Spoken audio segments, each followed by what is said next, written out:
Niger, Bazoum en danger de mort en cas d'intervention de la SEDIO. Pour plus d'informations sur ce sujet, retrouvez-nous après le générique. Mais avant de commencer, n'oubliez pas de vous abonner et d'activer la cloche de notification pour ne pas manquer nos prochaines vidéos. Bon visionnage.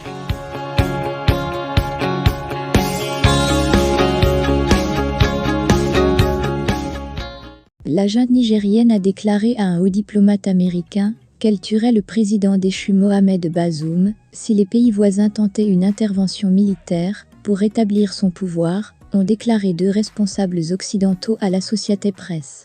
Ils ont parlé à la peu avant que le bloc ouest-africain de la SEDIO ne déclare avoir ordonné le déploiement d'une force d'intervention pour restaurer la démocratie au Niger après l'expiration de son délai de dimanche pour réintégrer M. Bazoum. La menace qui pèse sur le président déchu fait monter les enchères à la fois pour la SEDIO et pour la junte, qui a montré sa volonté d'intensifier ses actions depuis qu'elle a pris le pouvoir le 26 juillet. Le Niger était considéré comme le dernier pays de la région du Sahel, au sud du désert du Sahara, avec lequel les nations occidentales pouvaient s'associer pour lutter contre la violence djihadiste liée à Al-Qaïda et au groupe État islamique, qui a tué des milliers de personnes et en a déplacé des millions d'autres. La communauté internationale se démène pour trouver une solution pacifique à la crise de leadership du pays. Des représentants de la junte ont informé la sous-secrétaire d'État américaine Victoria Nuland de la menace qui pèse sur Bazoum lors de sa visite dans le pays cette semaine, a déclaré un responsable militaire occidental. Un fonctionnaire américain a confirmé cette information, également sous le couvert de l'anonymat. Les menaces proférées par les deux parties aggravent les tensions, mais il est à espérer qu'elles se rapprochent d'un dialogue, a déclaré Annelie Bernard, ancienne fonctionnaire du département d'État américain spécialisée dans les affaires africaines, et aujourd'hui directrice de Strategic Stabilization Advisor, un groupe de conseil en matière de risque. Toutefois, cette junte a intensifié ses actions, si rapidement qu'il est possible qu'elle fasse quelque chose d'encore plus extrême, comme cela a été le cas jusqu'à présent, a-t-elle averti. 9 dirigeants des 15 pays membres de l'Afrique de l'Ouest se sont réunis jeudi dans la capitale nigériane, Abuja, pour discuter des prochaines étapes.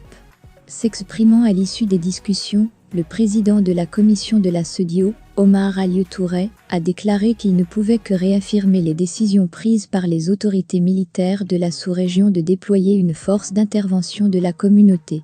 Le financement a été discuté et des mesures appropriées ont été prises, a-t-il déclaré. Omar Alieu Touré a blâmé la junte pour les difficultés causées par les sanctions imposées au Niger et a déclaré que d'autres mesures seraient prises conjointement par l'Union européenne. Il ne s'agit pas d'un pays contre un autre. La communauté dispose d'instruments auxquels tous les membres ont souscrit, a-t-il déclaré. Un ancien officier de l'armée britannique, qui a travaillé au Nigeria, a déclaré à l'Associated Press que la déclaration de la SEDIO pourrait être considérée comme le feu vert pour commencer à rassembler leurs forces dans le but de rétablir l'ordre constitutionnel. En ce qui concerne le recours à la force, l'officier a déclaré qu'il n'y avait actuellement rien d'autre en place que les forces nigérianes.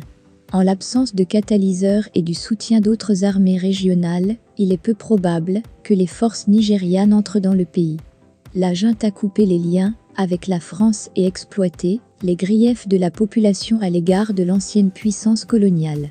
Elle a également demandé l'aide du groupe russe Wagner, qui opère dans une poignée de pays africains, et a été accusée de commettre des violations des droits de l'homme. Moscou utilise Wagner et d'autres canaux d'influence pour discréditer les nations occidentales, avance Lou Osborne, enquêteur de Halle Ayon Wagner, un projet axé sur le groupe. Les tactiques consistent à utiliser les médias sociaux pour répandre des rumeurs, mobiliser des manifestations et diffuser de faux récits, déclare Madame Osborne. Elle a cité un message publié mercredi sur Telegram par un agent présumé de Wagner, Alexander Ivanov, affirmant que la France avait commencé à procéder à l'enlèvement massif d'enfants susceptibles d'être utilisés à des fins d'esclavage et d'exploitation sexuelle. Ni le gouvernement russe ni Wagner n'ont répondu aux questions d'A. Pendant ce temps, les quelques 25 millions d'habitants du Niger ressentent l'impact des sanctions. Certains quartiers de la capitale, Niamey, n'ont qu'un accès limité à l'électricité et les coupures de courant sont fréquentes dans toute la ville. Le pays reçoit jusqu'à 90% de son électricité du Nigeria, qui a coupé une partie de l'approvisionnement. Depuis le coup d'État, Hamidou Al-Bad, 48 ans, a déclaré qu'il n'avait pas pu faire fonctionner son magasin dans la banlieue de Niamey parce qu'il n'y avait pas d'électricité. Il travaille également comme chauffeur de taxi, mais il a perdu des affaires parce que beaucoup de ses clients étrangers sont partis. C'est très difficile, je reste chez moi à ne rien faire, a-t-il déclaré. Il soutient néanmoins la junte. Nous souffrons en ce moment, mais je sais que la junte trouvera une solution pour sortir de la crise.